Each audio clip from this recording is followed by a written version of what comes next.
Olá, tudo bem com vocês? No vídeo de hoje, vou contar alguns dos causos mais impressionantes que já apareceram aqui no canal. Então já deixa o seu joinha, porque essas histórias merecem demais.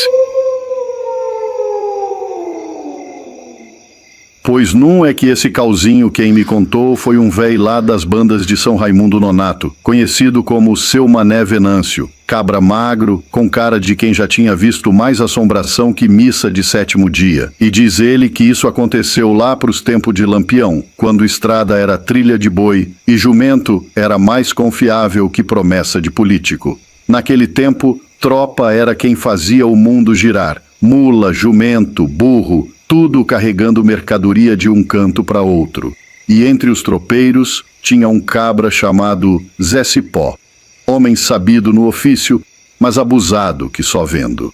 Achava que era invocado, que não tinha medo de nada, nem de sogra com vassoura na mão.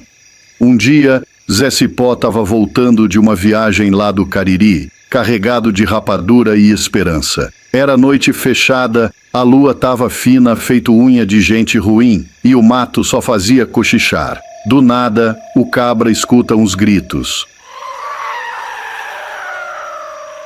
Mas não era grito de gente nem de bicho, era um negócio esquisito, parece que vinha do fundo da alma do capeta. Os animais empacaram na hora, e Zé, que era metido a valente, sentiu o zóio querer pular para fora da cara. Mandou os bichos correr, e se embrenhou numa moita, tremendo mais que vara de pescar em rio cheio. De lá, viu passar um vulto preto, grande, desgrenhado, soltando uns berros que até pedra sentia medo. O bicho sumiu estrada adiante. Depois de um tempão escondido, quando o silêncio voltou, Zé criou coragem, sacudiu o medo e seguiu viagem. Uns dias depois, na venda de seu quincas, contando a história com a mão tremendo no copo de cachaça, disse: "Rapaz, vi uma coisa naquela noite que nem o cão botava reparo.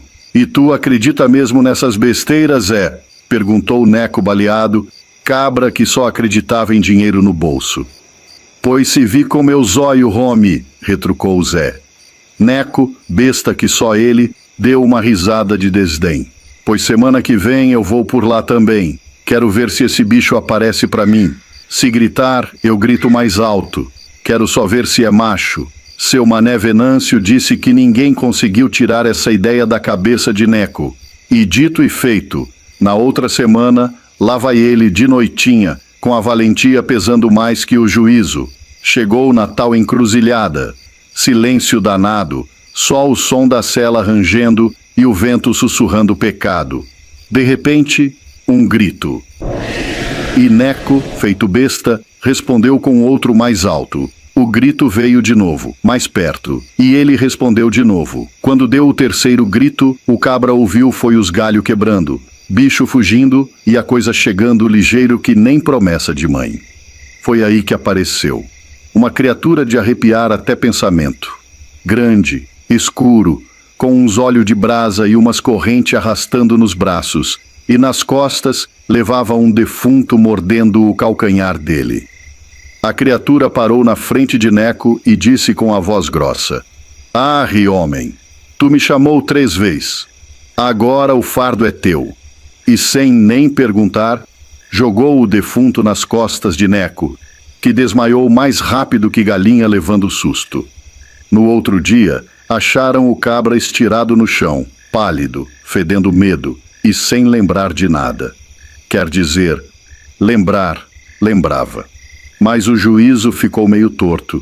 Diz que depois disso, toda quaresma ele sumia no mato, e no outro dia era achado todo suado, arranhado e com febre. Dizia que o defunto voltava, querendo subir nas costas dele de novo. Neco baleado largou tudo, virou ermitão numa grota lá pros lados de Altaneira, e nunca mais foi visto com alma viva. E o povo da região aprendeu uma lição. Quem chama o desconhecido tem que estar pronto para carregar o que ele traz. Porque no sertão, até o silêncio anda de pé descalço. E tem coisa que, se gritar, responde.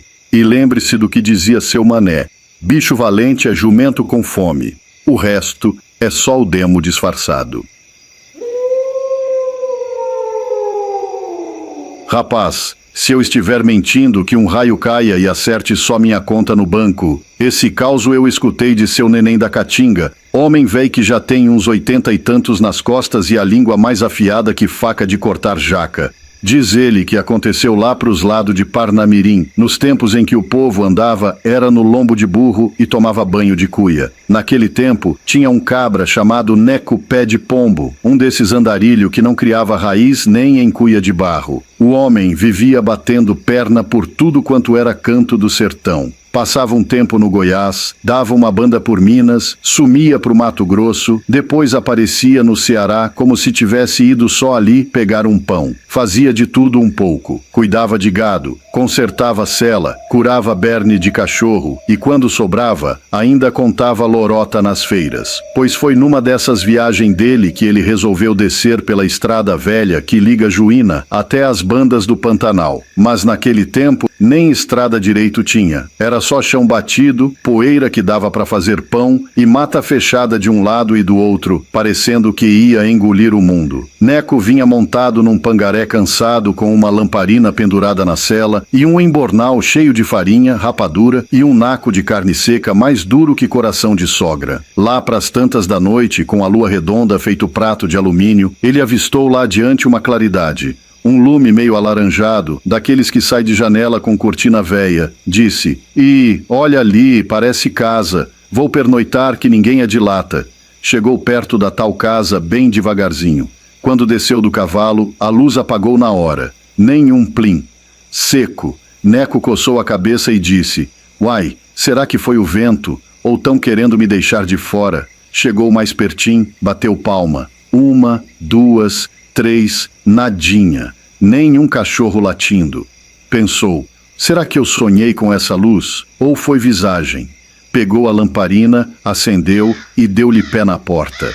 A porta abriu gemendo igual véia com dor nas juntas. Entrou. A sala estava vazia. A cozinha tinha só um armarinho pendurado na parede, meio carunchado. No quarto, uma cama de pau com palha seca, daquelas que espeta mais do que deita. Ele deu de ombro, desarreiou o cavalo, deu água, soltou no matinho do lado e resolveu dormir ali mesmo. Comeu um pedaço de queijo duro igual promessa de político. Bebeu um gole de cachaça e se deitou. Fez um sinal da cruz e disse: se tiver alma penada aqui, só peço que não ronque alto. Mal cochilou, escutou um barulho de chinelo arrastando no chão batido, um cheque-cheque que arrepiava até cabelo de canela. Pulou da cama, acendeu a lamparina de novo e saiu espiando. E o que é que ele vê? Uma véia. Sim, uma véia magra, de vestido de chita, cabelo branco amarrado num paninho florido. Passou bem na frente dele como se ele fosse um toco. Foi na cozinha, abriu o armário e tirou lá de dentro uma cabeça. Uma cabeça de homem, apodrecida, fedendo a enxofre misturado com sebo de carneiro. A véia olhou para a cabeça com um carinho que só mãe tem, deu um beijo na bochecha podre, guardou de volta e, puf, sumiu no ar. Neco quase largou os bofe no meio da casa. Suava mais que porco no engenho. Só disse: Ave Maria, eu não vim aqui para ver novela do capeta, não. Catou os trem dele no embornal, saiu tropeçando no escuro, selou o pangaré nas carreiras e vazou estrada afora. Andou, até o dia querer clarear. Foi parar numa casa mais adiante, onde o povo já estava coando café. Sentou com o pessoal, ainda com o zóio do tamanho de prato. Pessoal, eu parei numa casinha lá para trás, num descampado, vi uma luz, entrei, depois apareceu uma véia, nem terminou a frase. O dono da casa, seu Antero, disse: Ah, foi na casa da véia Mundica, né? Sei onde é. Muitos já passaram lá e viram ela com a cabeça do marido. Neco arregalou o zóio de novo. Então, não fui só eu? O que nada, homem. Essa véia matou o marido no tempo do Império. Fatiou o coitado e enterrou os pedaços por baixo do assoalho. Só guardou a cabeça, que era o que ela mais gostava. Depois morreu sozinha, com a cabeça no colo. Hoje em dia aparece de vez em quando para visitar o amor dela. E ninguém derruba aquela casa, não? Pra quê, homem? Quem tem juízo nem passa mais por ali. E Neco, com a xícara tremendo na mão, respondeu: pois se depender de mim, eu passo por outra estrada, nem que eu dê a volta no mapa do Brasil. E desde então, toda vez que o povo vê uma luz acesa sozinha no meio da estrada, já sabe. É a véia mundica chamando alguém para tomar chá com a cabeça do falecido. Eita, sertão cabuloso da gota!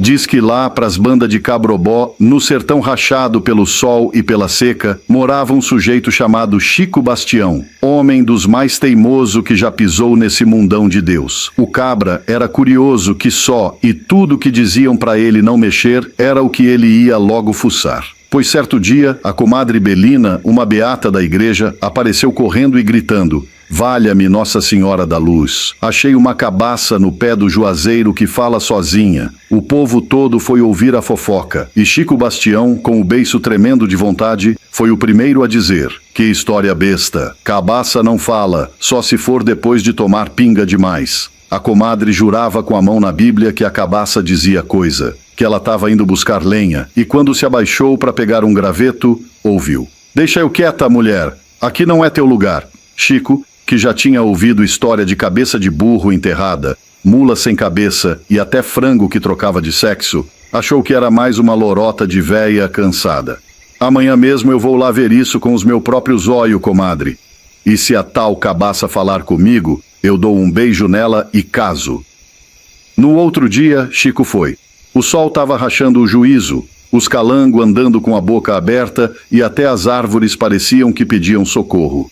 Mas ele foi, com um bornal cheio de farinha, 2 ovos cozidos e uma coragem que nem ele sabia de onde vinha. Chegando no tal juazeiro, achou a tal cabaça, meio enterrada, coberta de poeira, rachadinha na beirada. Se abaixou, pegou, virou, balançou, silêncio. Aí ele riu. "Ave Maria, comadre Belina tá mais doida que galinha com o pé na brasa." Mas foi só ele dizer isso que ouviu um sussurro grave saindo de dentro da cabaça. "Quem mexe comigo leva maldição." Chico caiu de bunda no chão, suando até pelos dedos do pé. Quase deixou o intestino no juazeiro, mas teimoso do jeito que era, levantou com raiva e disse: "Maldição, uma ova. Eu vou levar você para casa e botar você como jarro." Chegou em casa com a cabaça debaixo do braço, botou em cima da mesa e ficou só esperando ela falar de novo. Nada. Silêncio total. Até que cochilou. De madrugada, ouviu um barulho na cozinha. Acordou devagarinho, pegou o facão e foi espiar. Quando chegou lá, a cabaça estava pulando sozinha em cima da mesa, rodando feito peão de menino. E dizia com a voz grossa: "Tu me tirou do meu lugar, agora vai pagar, vai pagar." Chico gritou, tropeçou num tamborete e saiu da casa no meio da noite, correndo mais que notícia ruim. Foi bater na casa do padre às 3 da madrugada, batendo na porta e gritando: "Padre, padre, eu tô com o demo dentro de uma cabaça." O padre, com a cara amassada de sono, só disse: "Mas homem, quem manda mexer no que não é seu?" Naquele mesmo dia, levaram a cabaça de volta para o juazeiro, enterraram de novo, rezaram umas ladainhas e jogaram sal grosso com pimenta. Desde então, ninguém mais ousou mexer em nada que aparecesse falando por aquelas bandas. E Chico nunca mais desacreditou de mulher véia e nem olhou para uma cabaça sem fazer o sinal da cruz. O causo do celular da além mata. Quem contou foi seu Firmino, um véi cegueta do olho esquerdo, mas com a língua mais afiada que faca de cortar toucinho. Disse ele que num tempo aí, 2 caboclo conhecido de longa data, um chamado Toinho das Bananeiras e o outro conhecido como Dico Meleiro, inventaram de ir caçar lá pras bandas da mata do Engole Burro. Diz que a dita cuja mata era tão braba que nem o GPS achava ela direito. O povo falava que lá era um tal de paca que andava empilhada, igual feijão de feira, uma em riba da outra. E veado, Ave Maria, tinha tanto que parecia procissão. Fora as fruteiras, né? Umbu, murici, caju bravo, um paraíso de bicho e de lambança. Pois bem, os dois se ajuntaram numa quarta-feira meio sem juízo, quando o sol estava se espreguiçando lá pras 4 da tarde. Montaram numa moto véia que fazia mais barulho que carro de propaganda e se mandaram. cada um com sua espingarda pendurada nas costas, que nem sanfona de festa. Interior, minha filha. Polícia passa e ainda acena. Levaram nas mochilas as coisas de caçador profissional. Garrafinha para urinar, que ninguém é de ferro. Outra d'água, repelente, lanterna, pão com mortadela e 2 sonhos de valsa. Homem prevenido vale por 3. Chegaram perto da mata, esconderam a moto num capinzal do lado da estrada e se embrenharam. Andaram uns 500 metros mata adentro, que dentro do mato 500 vira 1000, de tanto cipó enroscando canela. Foi aí que o cabrunco apareceu. Deram de cara com umas cruz. Mas não era cruz qualquer, não. Era cruz enferrujada, cruz de cimento torta, uns mausoléu que mais parecia casa de cupim endinheirado. Tinha umas com nome apagado e outras com bicho morando dentro. Parecia mais um condomínio de defunto. Toinho olhou para Dico e disse: "Ô Dico, se essas cruz falassem, nós estava morto." Dico fez que não com a cabeça e falou: "Vou nem cuspir no chão, que o ambiente não tá para isso não." Mas seguiram assim mesmo. Caçador que se preza só corre depois da segunda assombração. Andaram mais uns 1000 metros, acharam umas fruteiras bem pisadas de bicho. Subiram cada um num pé, Dico num umbuzeiro e Toinho num cajueiro torto que tremia só de olhar. Começou a escurecer, a mata, aquela coisa viva, foi calando. Os passarinhos calaram o bico, até o vento ficou mansinho. Os dois em cima das árvores, quieto que nem promessa de político. Deu lá para 7 da noite, que Dico estava com um reloginho de pulso da feira, e foi quando o diabo do trem moderno entrou na história. Toque, toque, toque, toque. Um celular começou a tocar dentro da mochila de Toinho. Ele se arregalou todo, quase caiu da árvore. Acendeu a lanterna, remexeu a bolsa, botou a mão nos bolsos, no embigo, atrás da orelha, e nada. Mas o celular tocava que era uma belezura. E o mais doido, tocava sem dar um pingo de luz. Nada de tela acesa, só o som. Apagou a lanterna, parou o toque. Pensou em gritar pro Dico, mas ficou com medo de parecer fresco. Passado uns 20 minutos, toque, toque, toque de novo. 2, 3 vezes e silêncio. Toinho já estava achando que era o juízo final mandando ligação a cobrar. Mas aí deu-se que tocou de novo. E dessa vez, Dico apareceu correndo, tropeçando nos galhos, ofegante. "Toinho, oxente, que desmantelo é esse? Tu me chamou pedindo socorro? Eu vim voando." "Eu? Tá é doido? Só escutei o celular tocar." "Oxente, e não foi tua voz me chamando não, pedindo, Dico, me acuda?" Toinho desceu, esbugalhado, e perguntou: "Tu trouxe celular?" "Não trouxe." "E tu?" "Também não." Silêncio. Aí Toinho falou: "Isso é nervosia, isso é coisa das cruz. É alma penada com plano de dados. Bora-se embora, que o próximo toque é do além." E desceram batendo perna. Foram os dois no carreirão matar fora. 1,5 km parecia maratona. Chegaram na moto, montaram e voltaram parecendo que tinham visto a mãe do Saci dando tchau. Chegando na casa de Dico, ele foi direto conferir. O celular dele estava em casa, no canto da rede, carregando bonitinho. O toque era o mesmo. Ficaram os dois sentados na calçada, cada um com uma cuia de café, olhando pro nada. "Toinho, sombração agora é high-tech." "Pois é, da próxima vez, se o celular tocar, eu desligo. Mas é a espingarda. Moral da história: se você entrar em mata assombrada, leva uma vela, uma reza e deixa o celular em casa. Vai que a alma resolve te passar um zap."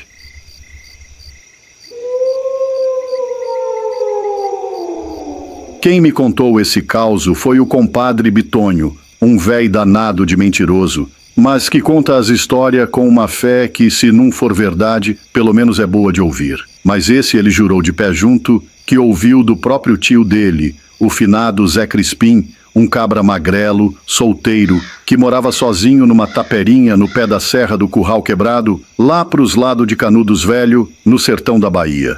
Dizia Bitonho que seu Zé Crispim vivia era metido em mato, caçando, pescando, tirando mel, e às vezes se perdendo no meio das moitas só para ter sossego. Não queria saber de mulher, nem de roça. O negócio dele era espingarda e mato fechado. Pois bem, num certo tempo de fartura de fruta, ele deu de descobrir um pé de tratar, que o povo do sertão chama de jatobá comprido. é um trem grande, parecendo uma vagem de feijão gordo, e disse que veado, tatu, até gambá gostava de rilhar aquilo como se fosse rapadura. Quando viu o chão todo pisado de bicho, ele se assanhou todo. Aqui vai ser meu ponto, disse ele, com o zóio brilhando mais que lamparina em festa de Santo Antônio. No primeiro dia, lá foi ele com a espingarda de carregar pela boca, uma velha bufeteira que dava mais susto no cristão do que no bicho. Um facão sem cabo e uma lanterna que mais parecia um farol de caminhão velho.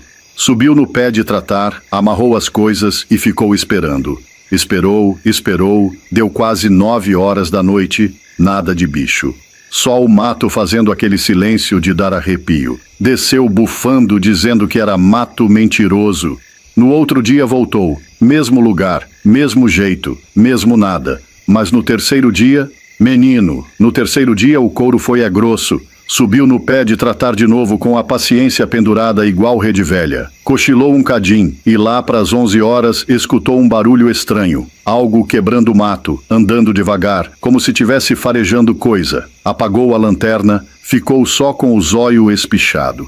Aí viu um clarão verde, estranho, como se fosse um vagalume gigante. E o bicho entrou numa moita. Ficou quieto. Passado um cadim, começou a ouvir ruído embaixo da árvore. Acendeu a lanterna de novo e quando olhou, oh minha Nossa Senhora dos assustados! Tava ali um veado preto, preto mesmo, do pelo brilhoso que parecia polido a sabão de cinza, com um chifrinho fininho, parecendo o galho de um buzinho novo. Zé Crispim ficou encantado. Vote! Nunca vi um bicho desses. É de ouro. Mas como era caçador inveterado, o encanto virou pontaria. Mirou no peito do bicho, rezou por dentro. Desculpa aí, veadim, mas couro teu eu nunca vi. E pá!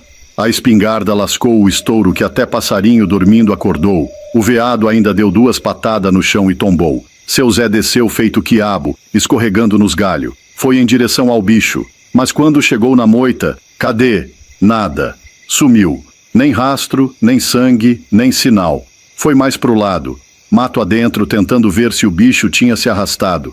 Quando olhou para frente, ai minha Nossa Senhora das Luzinhas, era um mundaréu de zóio brilhando. Tudo raposa, umas 10, 15, tudo paradinha só encarando, zóio arregalado igual gente esperando notícia ruim. Zé Crispim ficou gelado, puxou o facão, fez barulho no chão, arrastou folha seca, mas as raposas não arredeu nenhum bigode. Quando ele virou para sair, foi a senha. As danadas dispararam atrás dele. Correu que parecia um foguete desgovernado. No meio da carreira tropeçou, caiu e sentiu umas 3 lambadas nas costas que nem cipó de catingueira. Tentou se levantar, jogou a espingarda, jogou o facão, jogou até o cantil.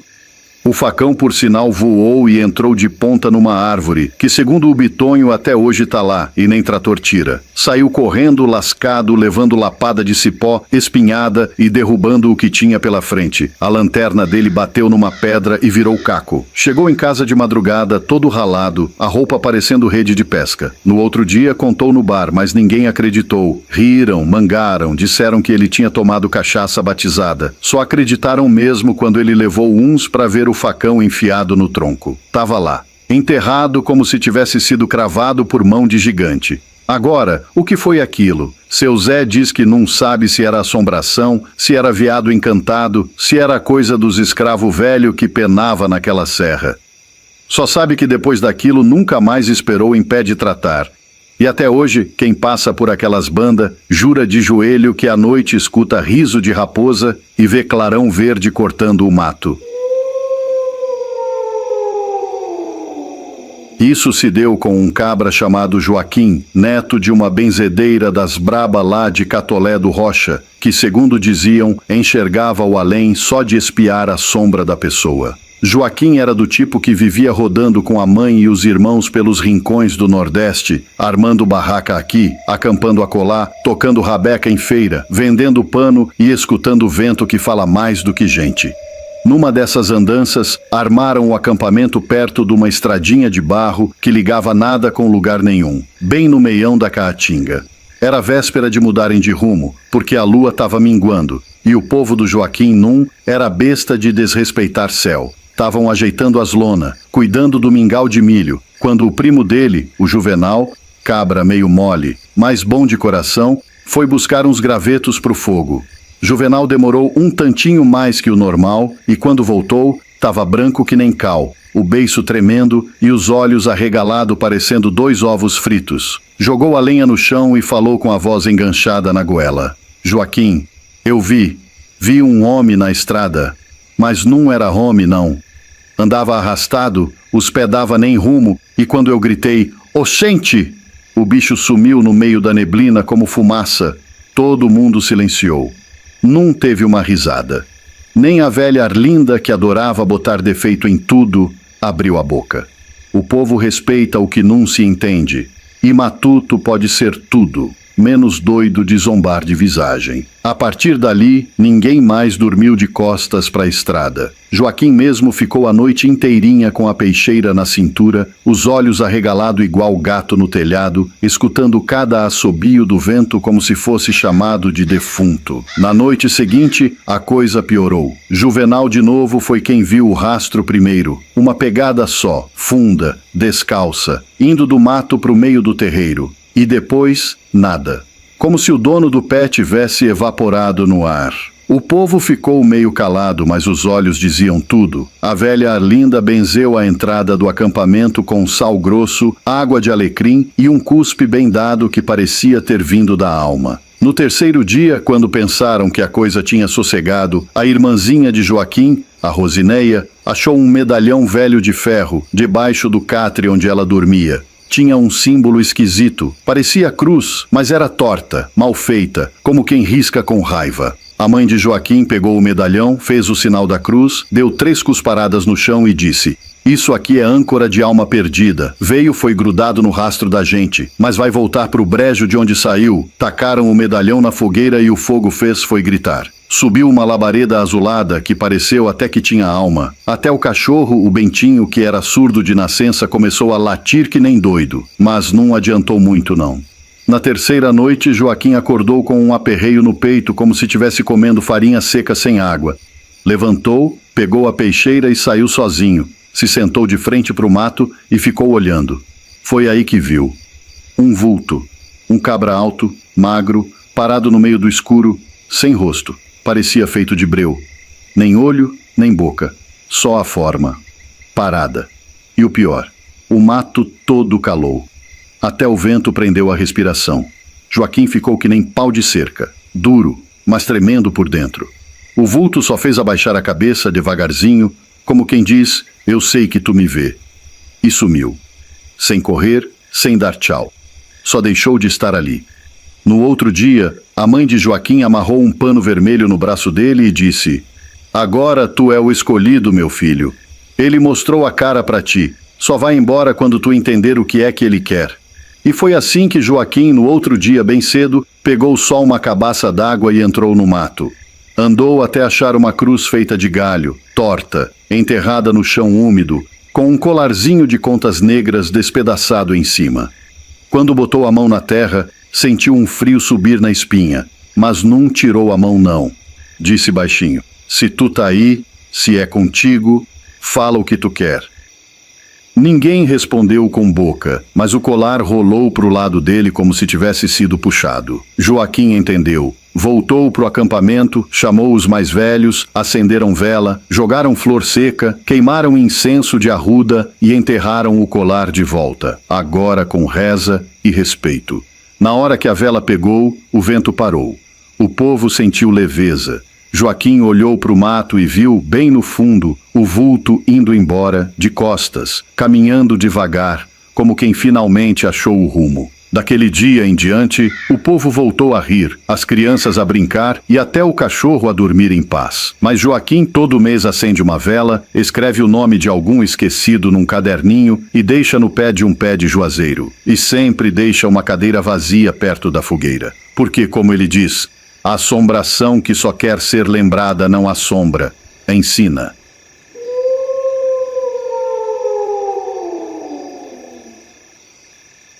Foi numa noite quente da moléstia, lá pros fins de novembro, que deu-se a desgraceira. Nós tava acampado nuns terreninhos escondido, pros lados de dentro das terras do seu Justo, perto de um matagal que parecia nunca ter sido pisado, nem por alma viva nem morta. Era eu, minha mãe, Dona Adalgisa, meu pai Zé Bodão, meus irmãos Didico e Tonho e tia Carmelita, que era meia lesada, mas rezava forte que só.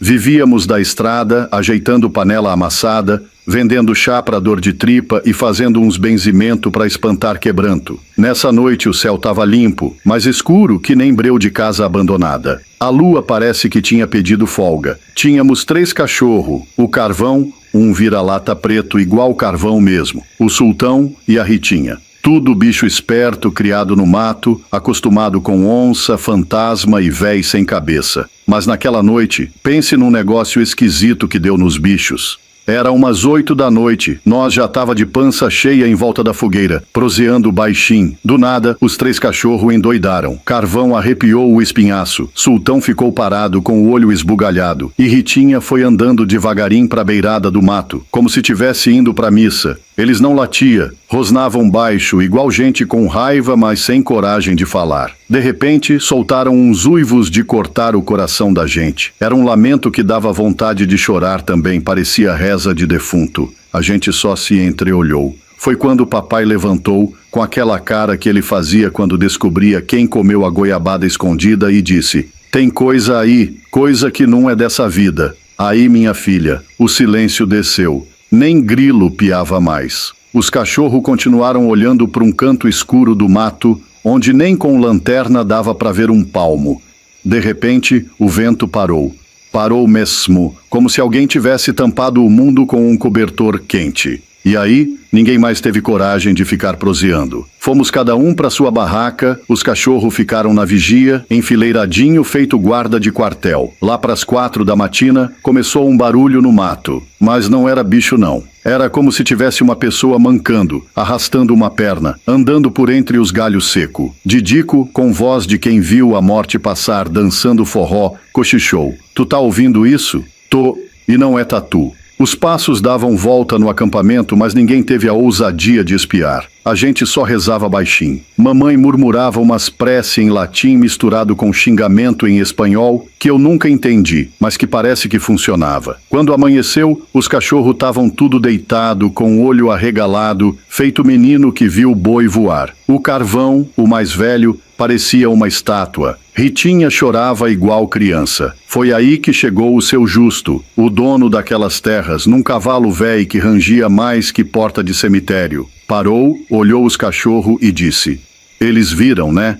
Zé Bodão só assentiu. Seu Justo desceu do cavalo, ajeitou o chapéu e lascou. Essa mata tem coisa antiga, coisa que não gosta de ser notada. Há uns 30 anos, sumiu um rapaz por essas bandas. Quando acharam, tava mudo e com os cachorros tudo morto de medo. Aí, não sei quem teve a péssima ideia de dizer: "Vamos ficar mais uma noite só."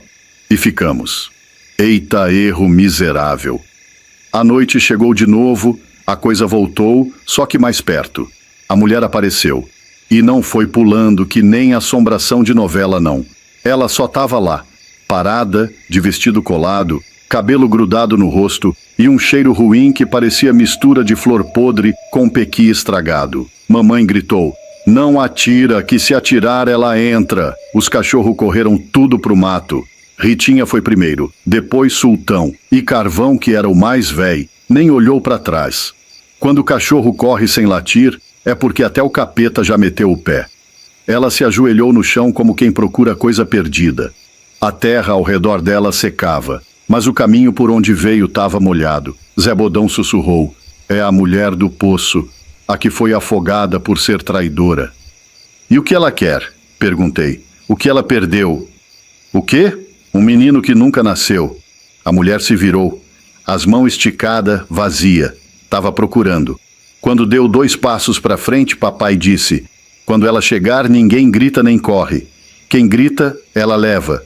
Quem corre, ela segue." E ela veio. A lona da barraca afundou com o peso do rosto dela, molhando tudo. E uma voz de outro mundo sussurrou: "Ele tá aqui?" Eu quase me caguei todinho. De repente ela foi embora, levando o Carvão. "Sim, minha filha." O bicho estava parado, calmo, como se dissesse: "É minha vez." No outro dia, a gente juntou tudo, botou nas carroças e sumiu. Ritinha apareceu uns dias depois. Sultão, nunca mais. E Carvão? Bom, esse foi com ela. E até hoje, quando escuto o cachorro uivar olhando pro nada, eu penso, tomara que não seja ela voltando para buscar mais um. A chuva caía mansa, batendo nas telhas de barro da casa velha de taipa. O céu estava fechado que só a cara de sogra em dia de briga. Dito, o véi, se balançava na rede puída da sala, com um copinho de café preto na mão e a espinha reclamando do tempo molhado. Joãozinho, neto curioso que só peste, estava sentado num tamborete comendo rolete de cana e espiando os pingos descendo pelo beiral. Vô Dito, chamou o menino limpando a boca com as costas da mão. Conta aquela história da mulher cachorra, vai? Mulher o quê, menino? Aquela do bicho que tem corpo de cachorro e cabeça de mulher. A doideira que o senhor contou semana passada. Dito coçou o queixo, puxou a rede para balançar mais e olhou de rabo de olho pro menino. Tu não cansou de ouvir essa história, não, pestinha? Eu gosto, vô. E eu fico meio com medo, mas é um medo bom. Aquele que a gente sente rindo, sabe? Sei não. Tu é cabra doido, viu? Joãozinho arregalou o zói, com aquele sorriso pidão que ninguém resistia. Tá bom então, mas presta atenção, vice, que essa história é das brabas. Dito pigarreou, puxou o chapéu de palha mais pra cima da testa e começou. Foi lá pras bandas de Lagoa do Jerimum, num engenho véi que chamavam de Engenho do Cambito. Negócio é que não sei que carga d'água deu, que não sei se foi na lua cheia, se foi na lua minguante ou se foi no fim da quaresma. Só sei que começou a aparecer um bicho danado por ali. Um bicho? É, um bicho que ninguém sabia o que era. Uns diziam que era uma vaca com problema de cabeça, outros juravam que era mula sem cabeça que tinha feito estágio de cabeleireiro, mas o que era mesmo, menino, era a famigerada mulher cachorra. Joãozinho se encolheu um pouco, mas com o zóio brilhando. Diz o povo que a primeira que deu de cara com ela foi uma moça chamada Jandira, que voltava da casa da tia levando um pote de doce de caju na cabeça. Quando ela passou na entrada da mata dos tucuns, ouviu um barulho de coisa arrastando os cascos no chão e um fedor de bicho morto misturado com perfume barato. Parecia até cheiro de feira no fim do dia. Ave Maria! Aí, menino, Jandira parou, olhou pro lado e viu um troço peludo com 4 patas, o corpo de cachorro revirado, mas com a cabeça de mulher, com cabelo escorrido igual o de noiva de roça e o zóio vermelho que parecia brasinha de fogueira. E o que foi que ela fez, vô? Ué, correu, né? Tu acha que ia ficar para tomar café com o bicho? Joãozinho riu, com os dentinhos de leite faltando no canto. Depois disso, só foi o povo vendo essa danada por tudo quanto é canto.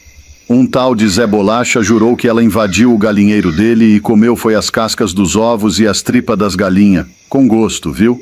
E depois saiu correndo igual jumento assustado. E ninguém tentou pegar ela? Tentaram. Mas quem é doido? Diz que uma vez seu nezinho, que era caçador, ficou de tocaia com espingarda de socar no terreiro. Quando ela apareceu, ele travou. Disse que o dedo dele não obedecia. Parecia que o gatilho tinha virado pedra. E a cachorra lá, com aquele zóio de brasa, comendo cocô de pato como se fosse farofa. Joãozinho gargalhava. Meu Deus, vô, essa bicha é doida e encapotada. Tinha dia que ela passava pelas casas rosnando, bufando, parecendo um jegue gripado. O povo se benzia, botava folha de arruda atrás da porta, travesseiro de cabeça para baixo e até cueca no varal para espantar. E a mulher que virava ela, ninguém sabia quem era? Eita, menino, tu quer saber logo o final da história, mas olha, o mais engraçado vem depois, viu? Joãozinho se ajeitou no tamborete, limpando o canto da boca com a manga da camisa. Então conta, vô Dito, não para agora não. Dito deu um sorriso de canto, ajeitou o chapéu e disse: Calma, peste, o resto eu conto já, mas vou te dizer. Teve uma noite que um cabra lá do engenho descobriu de onde o bicho saía. E o que ele viu, eu vou te contar. mas só depois que tu for buscar uma xícara de café pro teu avô aqui, que essa garganta já tá parecendo o chão de roçado, seca e rachada. Joãozinho pulou do tamborete e saiu feito flecha em direção à cozinha, enquanto Dito se balançava na rede, rindo sozinho. Menino é uma bênção, mas adora uma assombração. Dito aproveitou o tempinho que o neto foi buscar o café e puxou o cobertor para as pernas, que o tempo tinha virado de vez. O vento entrava pelas frestas da porta, soprando miúdo, parecendo até sussurro de alma penada. Mas o véi tava se divertindo, que contar causo era seu ofício sagrado desde os tempos de menino. Joãozinho voltou com a xícara tilintando, equilibrando com todo o cuidado como quem carrega uma taça de cristal no meio de uma vaquejada. "Aqui, vô", disse ofegante. "Tá quente, viu? Tome cuidado que mamãe disse que botou o café fervendo só para assar o senhor por dentro." "Oxe, tua mãe devia virar bruxa também, dessas de botar fogo nos outros com café", respondeu Dito, pegando a xícara com as mãos trêmulas e cheias de calo. Tomou um gole e estalou a língua.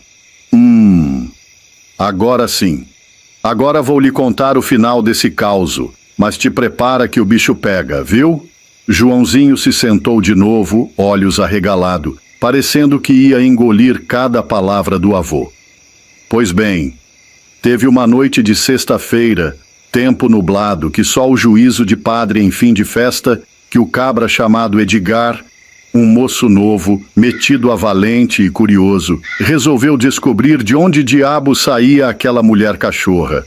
Ele era doido, era? Era não, era besta mesmo. Mas era também apaixonado por uma mulher chamada Lurdinha, que morava sozinha num casebre no final do engenho. O povo já dizia que ela tinha umas manias estranhas, vivia falando com passarinho, fazendo chá com folha que ninguém conhecia e tomando banho de luar nua. Joãozinho arregalou os olhos e riu, envergonhado. Pois Edgar, que vivia batendo a porta dela sem nunca ser atendido direito, resolveu seguir a mulher numa dessas noites de lua rachada. Se escondeu atrás de um pé de joá, bem em frente à casa dela. De lá dava para ver tudo. E ele viu, vô? Viu, menino. E o que ele viu, ele não esquece nem se viver 2 reencarnação e meia. Quando deu meia-noite em ponto, a porta da casa rangeu feito alma passando em cancela. Lurdinha saiu de dentro de camisola branca, com os cabelos soltos, o rosto virado para o céu como quem estava ouvindo ordem de cima. Ou de baixo. "Ave Maria, tô me tremendo todo." Pois tremesse mais. Ela foi até o terreiro, fez um círculo com sal grosso, jogou folha de louro, benzeu com cachaça e se ajoelhou. Aí começou a uivar. Um uivo fino, comprido, que doía até dentro do ouvido. Edgar se arrepiou dos pés ao último fio do cabelo do sovaco. E então, ela começou a se transformar. Joãozinho tapou a boca com a mão. Primeiro, os braços viraram pata. O nariz cresceu. Os dentes ficaram para fora, a pele criou pelo grosso. E a cabeça ainda era de gente, mas o zói, menino, pareciam 2 brasas acesas no fundo de um caldeirão do inferno. Misericórdia. Quando a transformação terminou, lá estava a criatura. Mulher cachorra. E sabe o que ela fez? O quê?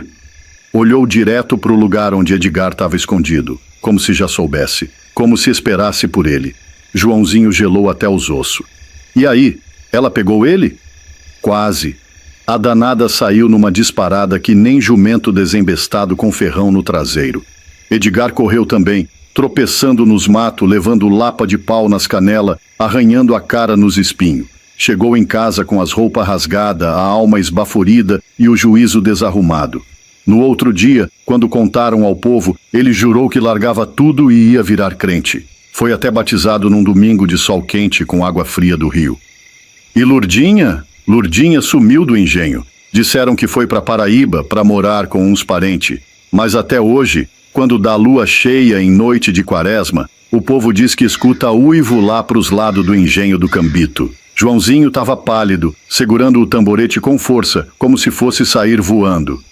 Vô, que foi, menino? E se a mulher cachorra voltar? Dito riu, sacudindo a rede. Aí tu corre, mas corre pra dentro, fecha a porta, bota a folha de arruda na testa e dorme com o travesseiro de cabeça para baixo, que aí nem alma ruim entra. Joãozinho engoliu em seco.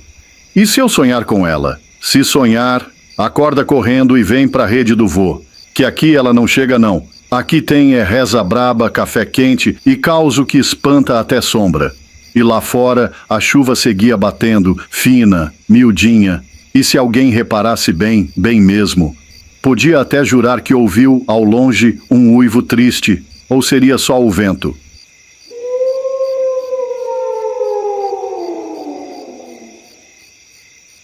Meu nome é Gelsimar, mas o povo todo só me chama de Gelzim, e o que eu vou contar aqui aconteceu no ano de 2005, se não me falha a cabeça. Foi numa fazenda perto de um povoado chamado Pau d'Arco, na zona rural de Barro Vermelho.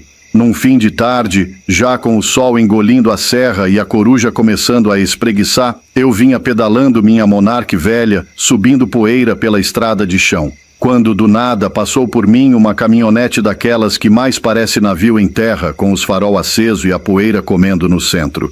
Fiquei cego um segundo. Quando a poeira baixou, vejo um cabra alto, de óculos na cara, saindo do carro e olhando para mim como se eu fosse um bode voador. Pensei logo, vixe, e essa peste quer o que comigo? Aí o homem fala, Gelzim, ô véi dos bão, não lembra de mim não? A voz era estranha, mas quando olhei bem vi que era o Marquinho do finado, seu Abel, aquele que estudou comigo até a 6ª série e depois sumiu no mundo, foi-se para a capital. Pense numa surpresa, Marquinho agora era um cabra chique, de roupa engomada, sapato sem poeira e com um cheiro bom que nem parecia que era do sertão. Ele me deu um abraço tão apertado que pensei que era pegadinha. E ainda tirou onda com meus cambito fino. Tu ainda tá parecendo uma vara de pescar lambari, Romy? Conversê vai, conversê vem. Ele me chamou para ir para a cidade com ele. Botei a bicicleta na carroceria e fui. Chegamos lá em casa, ele já foi entrando, se aboletou na cozinha e ainda jantou com a gente como se nunca tivesse sumido. Lembrou de Toinha, minha mulher, e dos meninos tudo. Conversamos até dar sono. Aí ele lasca. Gelzim, comprei uma fazenda ali pros lados de Juá de Dentro. Tô querendo um cabra de confiança para tomar conta. O salário é certinho e ainda te dou comissão quando os boi começar a dar lucro. Na hora, aceitei. Eu mesmo morava de aluguel, vendia o dia para fazer bico aqui e ali, então parecia coisa de Deus. Um mês depois, a casa da fazenda estava arrumada. Puxaram energia, fizeram banheiro, ajeitaram até uma caixa d'água que enchia do riacho. Peguei Toinha, os meninos, as galinhas, os tamborete e mudei. Mas foi aí que o trem começou a desandar. Primeiro foi o Rony Elson, meu mais velho, que tinha uns 11 anos. Começou a acordar chorando, dizendo que a parede do quarto dele estava pegando fogo. Eu achava que era coisa da cabeça dele, mas depois foi o Marleilson, o mais novo, que começou com a mesma história. Parede quente, luz vermelha, grito no escuro. Botei os dois no nosso quarto, deixei a luz acesa e eles dormiram feito pedra. No outro dia, perguntei aos peão da fazenda. Dominguinhos, um cabra que só falava besteira, disse que era calor da parede que pegava sol. Mas seu Zé Malaquias, um véi dos olhos miúdo, falou assim, Gelzim, não duvide não, isso aí é encosto, véi. Essas casas véia abandonadas juntam umas coisas ruins que depois não quer mais largar o osso. Uns dias depois, quando faltou energia, o capeta resolveu brincar. A gente estava na varanda, só com um lampião aceso, quando olhei para o pé de umbu no pasto e vi dois meninos brincando de roda. Pensei logo que era Rony Elson e Marleilson. Me tremi de raiva. Esses cabra safado vai apanhar. Gritei. Entre pra dentro agora! Vou descascar VCS de cinta. Aí escuto de dentro de casa. Mainha, que foi que o pai ficou doido? Quando olhei, os dois estavam jogando dama na sala, quietinho. Me benze na hora e olhei de novo. As criaturas ainda estavam lá, mas com os olhos escuros feito buraco de tatu. Fechei tudo, trancamos as portas. Começou a zoada. Riso de criança, batida na janela, parede esquentando igual chapa de cuscuz. Toinha pegou o terço e foi rezar com vela acesa para Santa Rita. Aí, como num milagre, a luz voltou. Quando clareou, vi os bichos sumindo no meio do terreiro com um grito que gelou meu espinhaço. No outro dia, corri contar pro seu Zé Malaquias. Ele falou que conhecia um rezador lá de Altaneira, um tal de seu Onofre, que fazia uns trabalho bom. O véi veio, jogou sal, amarrou o pano na cerca e acendeu um troço que fedia igual rabo de gambá queimado. Perguntei quanto era. Se resolver, você me dá 2 cabras. Se não resolver, não me deve nada. Depois disso, nunca mais as assombração apareceram. Marquem, que era o dono da fazenda, mandou as 2 cabras. Ainda botou nome nas bichinhas. Tranqueira e Alívio. Desde esse dia, luz na sede fica acesa a noite toda. E quando o vento sopra estranho, ou o galo canta fora de hora, eu só digo uma coisa. Vai rezar, toinha, que aqui não tem espaço para menino de olho fundo, pois não vá pensando que Gelzinho passou aquele sufoco à toa, não. Desse causo assombrado sai um conselho matuto dos bons, daqueles que velho de feira dá com o dedo apontado e o olho apertado. Casa que ficou muito tempo calada antes de se mudar, leve vela, reza e benzedura para quebrar o silêncio que não é seu. Porque no sertão, meu filho, nem tudo que brilha é ouro. Às vezes é o olho de um peste das trevas esperando só a luz apagar. Isso foi lá para os anos de 1900 e bolinha, quando o sertão ainda era mais estrada que destino, e eu vivia de rodar de vila em vila com meu jumento chamado Lambreta, que andava mais que muita moto de hoje em dia. Eu era um vendedor de tudo: pano, sabão, remédio, espelho e até segredo alheio quando precisava. Certa feita, me deu na telha de ir pro lado da Serra da Jiboia, onde diziam que o povo era tão isolado que criava galinha por carta e tirava leite de vento. Fui 3 dias no lombo da Lambreta comendo farinha seca e conversando com a solidão. O mato era grosso, a estrada parecia mais um pensamento torto e não passava nem alma penada. Quando o sol já estava guardando os raios no bornal, vi uma casa torta no meio do nada, com um banco na frente e um velho mais seco que Jerimum de gaveta. Cheguei no respeitinho, tirei o chapéu, dei boa tarde e o velho respondeu com um "Deus lhe dê", daquele jeito que a gente não sabe se é bênção ou aviso. Abri a boca para vender, mostrei os espelhos, as lamparinas, os botão de camisa e até um pente com cheiro de goiaba. Ele só disse: "Aqui ninguém se barbeia não, compadre."